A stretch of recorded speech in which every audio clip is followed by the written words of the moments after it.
बिस्मिल्लाहिर्रहमानिर्रहीम। शुरू अल्लाह के नाम से जो बड़ा मेहरबान और नहायत रहम वाला है। 25वां पारा जो है आज पढ़ा गया है और इस पारे में बहुत सी जो है खुसूसियात बयान की गई हैं और एक ये है कि इंसान की तबीयत के बारे में बताया गया है कि इंसान ऐसा है कि जब उसके पास माल आता है, जब उसके पास नेमतें आती है, जब उसके पास जो है आराइशें, दुनिया की ज़ेबाइशें और दुनिया की तमाम तर नेमत से वो लुत्फ़अंदोज़ होता है, तो फिर क्या होता है कि कभी कभी उसके अंदर किब्र आ जाता है और अकड़ कर चलने लगता है। यानी इंसान की फितरत को बयान फरमाया, अगर इंसान की ज़िंदगी में दीन नहीं होगा और दीन की समझ नहीं होगी और दीन की तलब नहीं होगी और दीन का मिजाज नहीं होगा, तो वो शख्स ऐसा करेगा कि अगर जो है यानी ये सारी चीज़ें अगर उसके पास है और दीन नहीं है, सारी नेमतें हैं, तो अब वो क्या करता है कि वो अकड़ कर चलता है, किब्र के साथ चलता है और सीना तान कर चलता है और एटीट्यूड जिसको कहते हैं वो एक दिखाता है, एक फितरी चीज़ है, क्योंकि उसका असल कमाना वो सब का सब जो है उसको दिखाने के लिए था। उसके मकसद आज पूरी दुनिया अगर आप जो है देखेंगे तो सारा का सारा पूरी दुनिया जिस फैशन के पीछे और जिसको जिसको लोगों ने अपना मॉडल बना रखा है, वो सारा का सारा दिखावे की बुनियाद पर है, उसके अलावा कुछ नहीं है कि वो सारा का सारा। और शैतान उसको मुज़य्यन करके ऐसे पेश करता है कि वो आदमी कहता है कि ये मेरा एक स्टाइल है। कि क्यों? क्योंकि जो है उसके अंदर दीन की समझ नहीं है, दीन की तड़प नहीं है, तो जिसकी वजह से शैतान ने उसके माल को मुज़य्यन करके पेश कर दिया। अब जो है उसके अंदर किब्र आ गया है, अब वो जो है अपने तमाम तर अपना एक आइडियल, अपना एक मॉडल उसने तलाश कर लिया और उसको उसके जैसा देखने की और उसके जैसा ये बनने की और उसके जैसा क्या क्या वो चीज़ पसंद करता है, वो चीज़ उसको इख्तियार करना, उन जैसे कपड़े पहनना, उस जैसे बरहना। आज सारा का सारा आलम आप देखिए, बरहना की जो कैफियत है औरतों के अंदर, नीम कपड़ों को नीम बरहना जो औरतें फिर रही हैं, कासियात वल आरियात, ये सब किस चीज़ का नतीजा है? ये सब का सब जो है शैतान ने उसको मुज़य्यन करके पेश कर दिया। अब सब ने जो है अपना एक मॉडल तलाश कर रखा है, चाहे वो एक लड़का हो या लड़की हो। अब जो है उसके जैसा बनना और उसके जैसा बनने की कोशिश करना, उसी के जैसा उसके लिए माल कमाकर उस तमाम खर्च अखराजात करने की, ऐसा दिखने की कोशिश करने में लगा दें। तो जाहिर सी बात है कि जब ज़िंदगी में दीन नहीं होगा तो ये सारी चीज़ें होंगी और फिर उसके अंदर तकब्बुर आएगा, किब्र आएगा। इसलिए कहा कि इंसान जो है बड़ा नाशुक्र है, और कहा कि जब उसके ऊपर परेशानियां आती हैं और जब उसके ऊपर जो है हालात आते हैं और वो जो है बिल्कुल हालात का शिकार होता है, मुसीबतें उसके ऊपर आती हैं, फिर जो है दुआ कराता रहता है और जो है लोगों के पास जाता है कि भाई दुआ करा दीजिए, और काम धंधा नहीं है, परेशान होता है, फिर दुआएं करता है। तो इसलिए ये मिजाज सबसे बुनियादी चीज़, एतदाल के साथ रहना और उसके साथ साथ जो है अल्लाह का शुक्र अदा करना, अल्लाह जिस हाल में भी रखे उस फैसले से राज़ी रहना, ये सबसे बड़ी चीज़ है। कि अगर और ये ज़िंदगी में दीन नहीं होगा तो ये चीज़ मुमकिन नहीं है, ये चीज़ हो ही नहीं सकती कि इंसान जो है ये चीज़। क्योंकि आगे जो है आयत आ रही है, उसमें कहा जा रहा है कि तुम जो है गौर तो करो अपने अंदर, सनुरीहिम आयातिना फिल आफाक, कहा कि तुम देखो, तुम अनकरीब देखोगे हमारी निशानियों को आसमान के सितारों में, सैयारों में, इसी तरीके से फलक में, गैलेक्सीज में, सारा का सारा ऊपर आसमान की तरफ अगर आप देखोगे तो सारा का सारा तुम्हें अल्लाह की निशानियां नजर आएंगी। आगे फरमाया कि ऊपर आसमान में, सितारों में, सैयारों में, तमाम तर जो है भूमंडल हिंदी में जिसको कहते हैं, कि पूरे गैलेक्सीज में अगर आप इसको देखोगे, आप आसमान की तरफ देखोगे, चाहे कोई आलात से देखो, टेलीस्कोप से देखो, और फिर उसके बाद अपने जिस्मों के अंदर देखो, फी अनफुसिहिम, अपने अंदर देखो, सिस्टम को देखो, डाइजेस्टिव सिस्टम को देखो, आँख के देखने को देखो, सूंघने के अल्लाह ने कुव्वत शामा, कुव्वत लामिसा, छूने की ताकत, सूंघने की ताकत, जायके की ताकत, टचिंग पावर अल्लाह ने जो दी है, इन सब चीज़ों के ऊपर गौर करो, फिर तुम्हें हमारी निशानियां नजर आए। गौर करो, आज पूरी दुनिया देख रही है क्या इंसान जो है अल्लाह की कुदरत नजर आती है, कि इंसान के जिस्म के अंदर पूरा सिस्टम लगा, एक इंसान के जिस्म के अंदर जो जर्म्स हैं, जो है करोड़ों जर्म्स उसके अंदर जो है पाए जा रहे हैं। आज जिसको साइंस कह रही है कि इंसान के जिस्म के अंदर पूरी एक कायनात बसी हुई है, एक कायनात, एक आलम बसा हुआ है, और उसके अंदर जो है कीड़े और वो छोटे छोटे जर्म्स इसके अंदर जो है इसके खून में और इसके गोश्त में पेवस्त हैं, और फिर उनमें से कुछ जर्म्स अच्छे होते हैं, कुछ जर्म्स बुरे होते हैं। जब जर्म्स जो अच्छे वाले उनकी तादाद कम हो जाती है तो इंसान बीमार पड़ जाता है, और जब जो है वो बुरे जर्म्स की जो है तादाद, उनमें आपस में लड़ाइयाँ होती हैं, रोज़ाना वर्ल्ड वार होता है। जो अच्छे इंसान अच्छा खाना खाता है, अच्छी चीज़ें प्रोटीन खाता है, तो वो बुरे जर्म्स जो हैं वो मर जाते हैं। अब ये जो इंसान सेहतियाब शुरू हो जाता है, तो इंसान इसको आज साइंस प्रूव कर रही है, कह रही है। तो कहा कि अपने जिस्मों के अंदर देखो, आसमान के सितारों में, सैयारों में, और सब जगह देखो, और उसके बाद अल्लाह की निशानियां मिलेंगी तुम्हें जो है, फिर उसके बाद तुम्हारे सामने हक जाहिर हो जाएगा कि हाँ, कौन है खालिक, कौन है मालिक, तुम्हारा परवरदिगार कौन है, किसकी तुम परस्तिश करते हो, कौन तुम्हारा मालिक है, किसके सामने सजदा रेज होते हो, किसके सामने अपना सर झुकाते हो, ये तुम्हें बात समझ में आएगी। तो इसके लिए कहा कि इंसान को जो है गौर करना चाहिए, इंसान को जो है गौर करना चाहिए, ताकि वो गौर कर कर अल्लाह की रज़ा को पाए। और अल्लाह की, जब इंसान अल्लाह की कुदरत पर गौर करेगा तो यकीनी बात है कि अल्लाह की कुदरत पर गौर करने की वजह से अल्लाह रब्बुल इज़्ज़त उसको अपनी निशानियाँ दिखाएगा, जाहिर सी बात। तो इसके बाद जो है सूरत शुरा, और शुरा के माने आते हैं मशवरे के, आप सब हज़रात को मालूम है। और जो है, और मशवरे की एक बहुत अहम, अल्लाह रब्बुल इज़्ज़त ने अहम चीज़ फरमाई है कि मशवरा के बहुत अहम है। हर चीज़ में इंसान को मशवरा करना चाहिए। जब इंसान मशवरे से कोई काम करता है तो फिर मशवरे के अंदर खैर होती है, और अल्लाह की तरफ से मशवरे के अंदर जो है मदद मिलती है। और जब इंसान मशवरे से हटता है और मशवरा नहीं करता है तो फिर वो जो है वो इंसान फिर उसके ऊपर से खसारा होता है, परेशानी का, पशेमानी का सामना करना पड़ता है। तो इसी की तरीके से कहा कि जो है इनके अंदर सिफ़ात थी। क्या सिफत थी? यानी जो है जो लोग जो मशवरा करते हैं, ये जो है सहाबा की सिफात। और कहा कि वह अमरुहुम शूरा बैनहुम, और एक जगह तशाविरुहुम फिल अम्र, ये आपस में जो है एक दूसरे के साथ मशवरा करते हैं और मशवरा करते हैं। तो क्यों?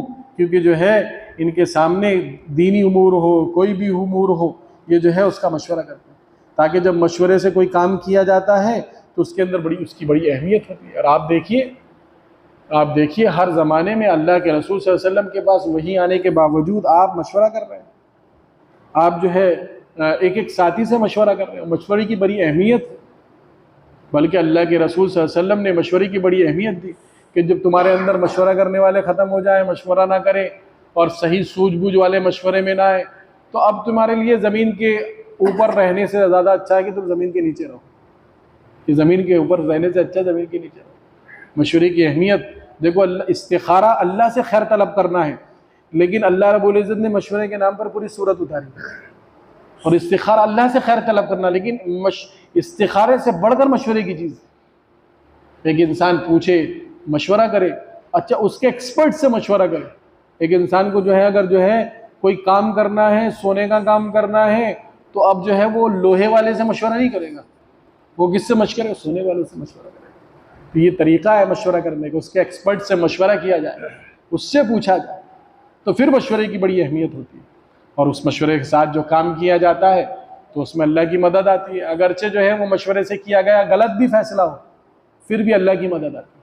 क्या होता है? अल्लाह की मदद आती है। हाँ, ये बड़ी चीज़ है।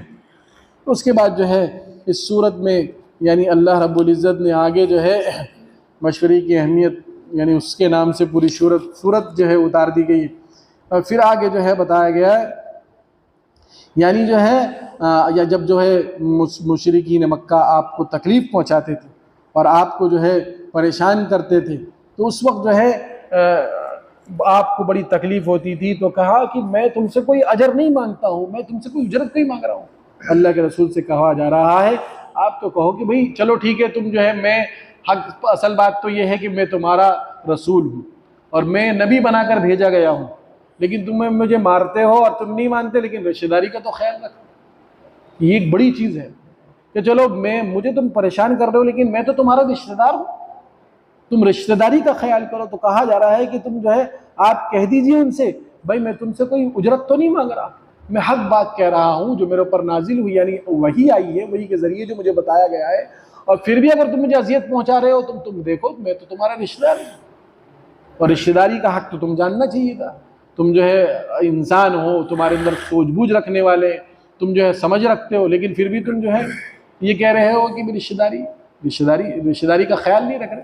तो रिश्तेदारी का बड़ा पासो लिहाज रखा जाता है कि इसके लिए जब इंसान जो है कहीं इलाके में अगर दावत की मेहनत अगर करनी है तो उस इलाके में से किसी को जो है चुना जाए और उसको जो है फिर उसके ज़रिए से काम किया जाए, तो बड़ा उस इलाके में बड़ी रौनक होती है, काम आसान हो जाता है।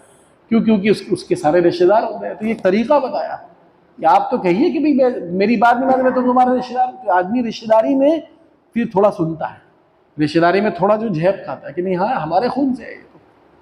उसके बाद जो है उसके बाद जो यानी इसके बाद कहा गया कि भाई जो है रिश्तेदारी का ख्याल रखा जाए। और उसके बाद इसके आगे जो है कहा जा रहा है कि भाई इंसान को जो भी तकलीफ़ पहुंचती है, यानी अल्लाह की तरफ से अगर कोई तकलीफ़ आती है और इंसान जो है मा असाबकुम मिन मुसीबतिन फबिमा कसबत अयदीकुम व यअफू अन कसीर, ये बताया गया है कि जो है अगर इंसान के ऊपर अगर कोई मुसीबत आती है तो उसके हाथों की कमाई का नतीजा, यानी जो उसने किया है उसका नतीजा। और जो है खूब ज़्यादा से ज़्यादा इसके लिए माफ़ी मांगनी चाहिए, इस्तग़फ़ार करना चाहिए। कहा कि भाई ये कोई कायदा कुल्लिया नहीं है कि अगर किसी के ऊपर कोई किसी के गुनाहों की वजह से उसके ऊपर परेशानी आती है, ये ज़रूरी भी नहीं है। हाँ, ये एक उमूमी चीज़ है कि इंसान के जैसे हालात होंगे ऐसी अल्लाह की तरफ से। हाँ, कभी कभी फिर ये कहेगा कि भाई इसका मतलब अल्लाह के रसूल सल्लल्लाहु अलैहि वसल्लम के ऊपर जो परेशानियाँ आई, अज़ियतें आई, तो क्या जो है नाउज़ुबिल्लाह अल्लाह के रसूल ने कोई गलत काम किया? नहीं, ऐसा नहीं है, बल्कि इसको समझना पड़ेगा। एक तो ये है कि अल्लाह रब्बुल इज़्ज़त अगर किसी का मकाम बुलंद करना चाहते हैं, हदीस के अंदर आता है, तो अल्लाह उसके ऊपर परेशानियाँ डालते हैं और उसके ऊपर जो है हालात डालते हैं, फिर उस परेशानी पर सब्र कर कर इंसान उस मकाम तक पहुँचता है। इंसान क्या है? उस मकाम तक पहुँचता है। उसकी मकाम की बुलंदी और मकाम की सरबुलंदी होती है जब जो है वो मेहनत करता है, कोशिश करता है। और जब मेहनत नहीं करता और कोशिश नहीं करता तो फिर जो है फिर अल्लाह उसको जो है वो मकाम नहीं देते हैं। तो इसलिए सबसे बड़ी चीज़ है कि इंसान को जो है अल्लाह से यानी माफ़ी मांगते रहना चाहिए, चाहे हालात आ जाए, परेशानियाँ आ जाए। तो फिर जो है क्या होगा कि जब अल्लाह से माफ़ी मांगता रहेगा, अल्लाह से तौबा करता रहेगा और उस हालात पर जमेगा तो इंसान, तो इसलिए सबसे पहले कहा गया कि अगर तुम्हारे ऊपर हालात आए तो तुम अब देखो, अब तुम्हारे नमाज में तो कोई कमी नहीं है, तुम्हारे जो इल्म में, ज़िक्र में, तुम्हारे इखलास में तो कोई कमी नहीं है, देखो उसमें नज़र दौड़ाओ, मामलात में तो कोई कमी नहीं है, तुम्हारी ज़िंदगी में कोई अगर कमी नहीं है तो फिर इस्तग़फ़ार करो और तौबा करो, अल्लाह तुम्हारे मकाम को बुलंद करेगा इंशाअल्लाह। तो ये चीज़ें हैं। और उसके बाद जो है यहाँ आगे बताया जा रहा है कि बहुत बड़ी चीज़ है कि जिसको अल्लाह गुमराह कर दे उसको कोई दोबारा जो है बचा नहीं सकता। और जो है जो कौन लोग हैं यानी जो जालिम हैं और इसी तरीके से वो अजाब, उनके ऊपर अल्लाह रब्बुल इज़्ज़त अजाब देगी। तो कहा गया कि इसलिए जो है इंसान जो है यानी इंसान को समझना चाहिए, इंसान को अल्लाह की तरफ जो है माइल होना चाहिए, अल्लाह की तरफ जुड़ना चाहिए। और उसके बाद आगे फरमाया कि देखो भाई कि कुरान के बारे में फरमाया कि जो है इस कुरान को अल्लाह रब्बुल इज़्ज़त ने, खुली हुई किताब है, इसको अल्लाह रब्बुल इज़्ज़त ने जो है अरबी में बनाया है। और अरबी जो है एक ज़बान एक ऐसी है क्या अगर कोई आदमी सीखना चाहे तो बड़ा आसान है। अरबी जो है जन्नत की ज़बान है, कुरान की ज़बान है, रसूल की ज़बान है। तो कहा ताकि जो है कि तुम जो है शायद अकल रखो। ये अरब से कहा जा रहा है कि तुम्हारी ज़बान में उतारा गया, तो तुम जो है इसको पढ़ो, इसको सोचो और तुम जो है फिर इसमें समझने की कोशिश करो। तो क्या होगा कि फिर जो है तुम जो है इसके ज़रिए से अपनी ज़िंदगी में अमाल करो। इसी तरीके से आगे कहा कि जब इंसान जो है यानी एक मरतबा ऐसा हुआ कि हज़रत अल्लाह के रसूल सल्लल्लाहु अलैहि वसल्लम को जब खूब परेशान किया गया, अजियत दी गई, तो अल्लाह के रसूल सल्लल्लाहु अलैहि वसल्लम ने उनके लिए बद्दुआएं दी। और बद्दुआ में ऐसा हुआ कि कहत हुआ, और इतना कहत सूखा पड़ा कि लोग हड्डियाँ को चूर कर खाने लगे और क्या कहते हैं खाल को भिगो कर उसको खाने लगे। बड़े हालात आए मक्का मुकर्रमा। फिर आपसे आकर कहा कि भाई आप दुआ कर दीजिए। तो जैसे ही आपने दुआ कर दिया तो जो है सारा का सारा यानी वो सब ख़त्म हो गया। और फिर जो है आपसे लेकिन उसके बाद क्या हो गया, फिर भी जब आपने दुआ कर दी और दुआ करने के बाद वो कहत ख़त्म हो गया, फिर लोग जो है फिर गए इस्लाम से। कहा कि हम इस्लाम ले आएंगे, ईमान ले आएंगे, आप जो इसको ख़त्म। ऐसे ही मूसा अलैहिस्सलाम के ज़माने में हुआ। मूसा अलैहिस्सलाम ने बद्दुआ दे दी और उसके बाद जो है अल्लाह की तरफ से अजाब आया। फिर जो है आकर फ़िरौन और फ़िरौन की सारी प्रजा आकर कहने लगी कि भाई आप हमारे लिए जो है दुआ कर दीजिए, हम जो है ईमान ले आएंगे। और जब उनके पास सारी चीज़ें आ जाती और मसला हल हो जाता, फिर ईमान से फिर जाता। इसी तरीके से आगे जो है जिक्र हो रहा है कि जो है कि वो कि जो है इसी तरीके से आगे कि एक इंसान जो है यानी अच्छाई करता है तो अल्लाह उसके लिए रास्ते को हमवार कर देते हैं। जब अच्छाई करता है तो उसके लिए रास्ते हमवार होते हैं। और ये हकीकत बात है, जब इंसान जो है अच्छे काम करता है तो उसके लिए रास्ते अल्लाह खोल देते हैं और जो है उसके लिए बहुत सारे रास्ते खुलते चले जाते हैं, यानी दीनी रास्ते और इसी तरीके से दुनियावी रास्ते उसके लिए खुलते चले जाते हैं। फिर आगे जो है इसका जिक्र है कि भाई सूरह यानी दुखान के बाद सूरह दुखान में, हाँ सूरह दुखान को दुखान इसलिए कहा जाता है कि भाई जो है इसको कहते हैं धुआं के माने में। दुखान किसको कहते हैं? दुखान जो है धुएं के माने में, यानी जो है एक आंधी तूफान, इसी तरीके से अबरालूद आसमान में एक धुएं के जिक्र में, इसमें धुएं का बयान है।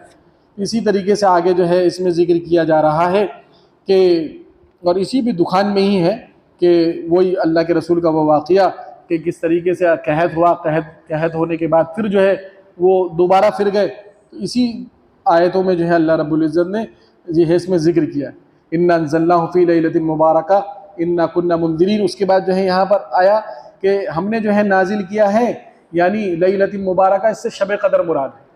और हमने जो है डराने के लिए है ना कि कहा कि भाई शब क़दर की बड़ी अहमियत है और 1000 महीनों से इसके लिए पूरी एक आयत अलग से उतरी है, तो इसकी बड़ी अहमियत है इस आयत की। और उसके बाद जो है कहा गया कि भाई जिस तरीके से आसमान में जो है फ़रतक़िब यौम तातिस समाउ बिदुखान, और जो आसमान में यहाँ पर भी जो है वही बात है कि भाई जो है किस तरीके से यहाँ पर वही बताया गया कि जब कहत हुआ बिल्कुल ऐसा लगता था कि आसमान में धुआं कुछ भी ना हो और कोई बारिश ही नहीं होती थी। तो इस वजह से अल्लाह के रसूल ने फिर दुआ की, तो दुआ करने के बाद जो है वो बरसात हुई। फिर इसके बाद जो है आगे जो है एक बहुत अहम आयत है जो बहुत ज़रूरी है, जिसके अंदर जो है कहा गया कि भाई इंसान जो है क्या करता है कि इंसान के अंदर बड़ी कमी है, इंसान जो है बड़ी कमी का जो है बाइस है, इंसान जो है बड़ी कमी उसके अंदर है कि वो क्या करता है कि इंसान जब भी उसके बाद नेमत आती है वो नाशुक्री अदा करता है, जब भी उसके पास अल्लाह की तरफ से माल आता है तो वो नाशुक्री करता है, और जब कहत होता है, परेशानी होती है, तो फिर जो है वो अल्लाह करता है और किसी तरीके से वो सोचता है कि भाई अल्लाह मुझे माफ़ करो। इसी तरीके से आगे जो है यहाँ पर एक बात जिक्र की जा रही है कि ऐसे लोगों को आप देखिए कि जो लोग अपने नफ्स की पैरवी करते हैं, भाई हमें जो समझ में आ रहा है वही सही है, और उसके पीछे हवा के पीछे चलते हैं, नफ्स के पीछे चलते हैं। और कहा कि ये लोग वो हैं ऐसे लोग जो अपने जो है नफ्स की पैरवी करते हैं, और जो है किसकी, वो अपने जो दिमाग में आया वही समझते कि यही सही है। तो इसलिए कहा कि भाई जो है हालांकि उनके अंदर अपने उनके इल्म पर अल्लाह रब्बुल इज़्ज़त ने मोहर लगा दी है, उन्हें समझ में नहीं आती कोई बात, मोहर लगा दी है और उसी को जो है समझते हैं, और अल्लाह रब्बुल इज़्ज़त ने उनकी आंखों पर पर्दे डाल दिए हैं। तो ऐसे लोगों को अल्लाह रब्बुल इज़्ज़त हिदायत नहीं देते। इसलिए हज़रत मौलाना अली मियां साहब रहमतुल्लाह अलैह ने एक बात लिखी है, बहुत बड़ी बात। अजी कहा कि अगर किसी इंसान के अंदर जो है एकदम से एकदम से अगर इंसान के अंदर गुस्सा आ जाए और गुस्से में जो है गलत इधर उधर बकने लगे, किसी के आबरू रेजी होने लगे, आबरू रेजी के खतरात उसके ज़बान से जाहिर होने लगे कि एकदम से गुस्सा आया और ऐसी ज़बान से ऐसे कलिमात कहे कि दूसरे की आबरू रेजी हो रही है, तो हजरत ने बड़ी बात कही है कि इसका मतलब जो है उसके ईमान में कमी है। हाँ, उसके ईमान में कमी है, उसका ईमान अभी नाकिस है, अभी ईमान मुकम्मल नहीं है। बड़ी चीज़, हाँ, क्योंकि जो है इसका ईमान में बड़ी कमी है, वो अपनी ईमान की फिक्र करे। तो कहीं कहा कि जो है कि इंसान जो है अगर यानी देखिए कि जो अपने नफ्स की पैरवी करते हैं, हालांकि वो जो है गुमराह है, अल्लाह ने उनके इल्म पर, उनके सुनने पर, उनके दिल पर मोहर लगा दी, उनकी आंखों पर पर्दे डाल दिए, तो ये लोग हिदायत नहीं पा सकते। उसके आगे में जो है क़यामत के सख्त मराहिल के बारे में जिक्र किया जा रहा है कि जो है अल्लाह रब्बुल इज़्ज़त की तरफ से जो है क़यामत, जब क़यामत की होलनाकी आएगी और क़यामत की परेशानी आएंगी, तो लोग क्या करेंगे कि लोग जो है यानी क़यामत की होलनाकी और जो है हिसाब व किताब होगा, तो उनकी इतनी होलनाकी के बाद थोड़ी सी इतना तवक्कुफ मिलेगा कि थोड़ा आराम करना, तो जैसे ही वो आराम करने के लिए बैठेंगे फिर जो है उनको जो है चलना पड़ेगा। तो कहा कि क़यामत की होलनाकियों को इंसान याद करे, कि इंसान जो है अल्लाह के अज़ाब को सोचे और फिर उसके बाद जो है अल्लाह से डरने की फिक्र, और वो अमाल करे जिससे अल्लाह राज़ी हो जाते, वो अमाल करे जिससे रसूलुल्लाह राज़ी होते, वो अमाल करे जिससे अल्लाह खुश होते, वो अमाल करे जिसके काम आने वाली, वो अमाल से बचे जो इसके काम नहीं आने वाले, उनकी तरफ रग़बत करे कि जिसकी तरफ अल्लाह की तरफ लौट कर जाना है, जो काम आने वाली है, और उनकी तरफ रग़बत छोड़ दे जो मरने के बाद सब ख़त्म हो जाए। इसलिए बुजुर्गों और दोस्तों, हमें फ़िक्र करनी है, तमाम बातों को जो है अपने अंदर लाने के लिए उस पर अमल करने की कोशिश करना है, अल्लाह से मांगना, अल्लाह से तौबा करना। अल्लाह अमल की तौफ़ीक़ अता फ़रमाए। सुबहानल्लाह व बिहम्दिही, सुबहानक अल्लाहुम्मा व बिहम्दिक, नशहदु अन ला इलाहा इल्ला अंत, नस्तग़फिरुक। सुबहान अल्लाह।